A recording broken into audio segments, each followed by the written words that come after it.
video is about paragraphs. In this video, we will be examining what a paragraph is, its purpose, the parts of a paragraph, and how to write a strong paragraph. A paragraph is the basic building block or part of any piece of writing. It is 1. A group of related sentences, 2. Arranged in logical order, 3.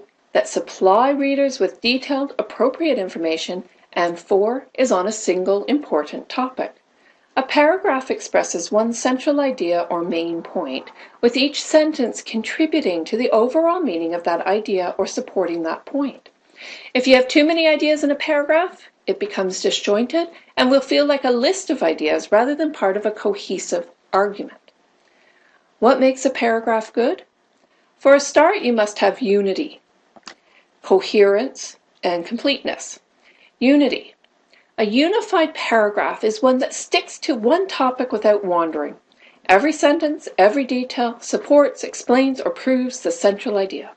Therefore, it excludes unnecessary or irrelevant comments. Coherence.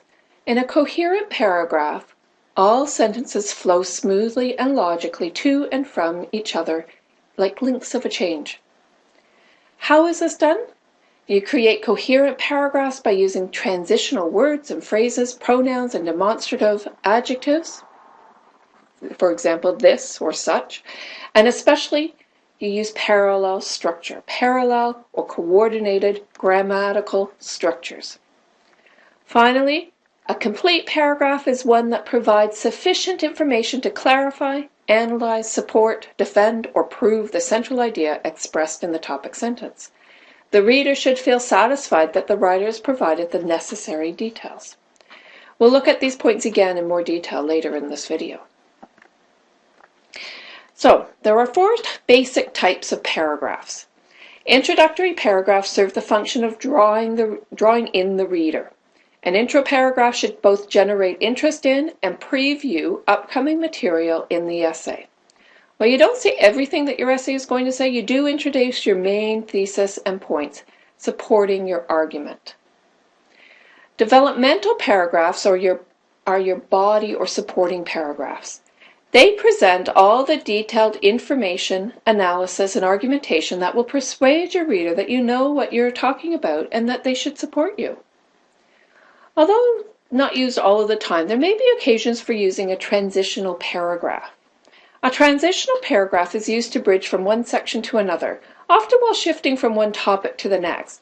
While most of the time transitional sentences will be adequate for moving from one section to the next, if your topic is particularly complex and you feel that the connections between the sections require more details and explanation, then use a transitional paragraph. Finally, your concluding paragraph should give a sense of completion to your essay. Make sure that you answer the so what and who cares questions to ensure that you don't leave your reader hanging. A paragraph is composed of 3 components: your claim or your topic sentence, your evidence, which are your supporting sentences, and your ending or your clincher. Your topic sentence should be carefully worded and restricted or narrow because it helps you to generate and control your information. It also helps your reader to grasp your main idea carefully and quickly. So, a few tips. First, make sure that you have a topic sentence. A lot of people don't. Second, put your topic sentence first. Nothing wrong with that. And third, be sure that your topic sentence is focused and discusses one central idea. If your topic sentence is too broad, it will lead to a shaky, incomplete paragraph because your paragraph will not contain enough information to support the topic sentence, and because a broad topic sentence will not summarize or forecast specific enough information in the paragraph. Then your support sentences will provide proof for the main idea, using facts, details, reasons, examples, anecdotes, statistics, and so on. Now, your ending may or may not be a concluding sentence. Not all paragraphs have a concluding sentence. If it does, it should emphasize a central point or give a sense of completion to the paragraph.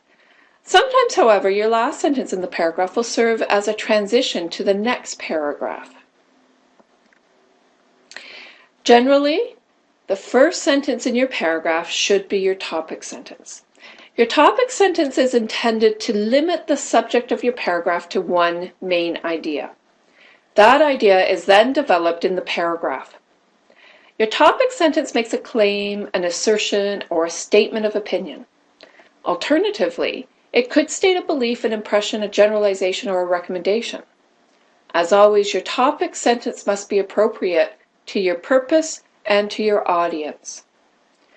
To create a topic sentence, take your general subject and turn it into a statement of claim or an assertion. So if your general topic is manga novels, how would you write a claim? If you start with, manga novels are complex texts because they require readers to develop strong multiliteracy skills, perhaps you could continue with something like, using manga novels in the classroom can hook reluctant readers. In addition, because manga novels use images and words, it requires the readers to interpret those images in the context of the words simultaneously. So your topic sentence is followed by several supporting sentences. The purpose of these sentences is to explain the main idea and to provide evidence to support your argument. While the quality of the sentences is more important than the quantity, you do need at least 3 or 4 sentences to make a good paragraph. Students often write paragraphs with only one or two sentences. In academic writing, this is clearly not enough to develop an idea thoroughly. In journalism or creative writing, you will often see paragraphs with only 1 or 2 sentences. But in academic and professional writing, you want to avoid those kinds of short, choppy paragraphs.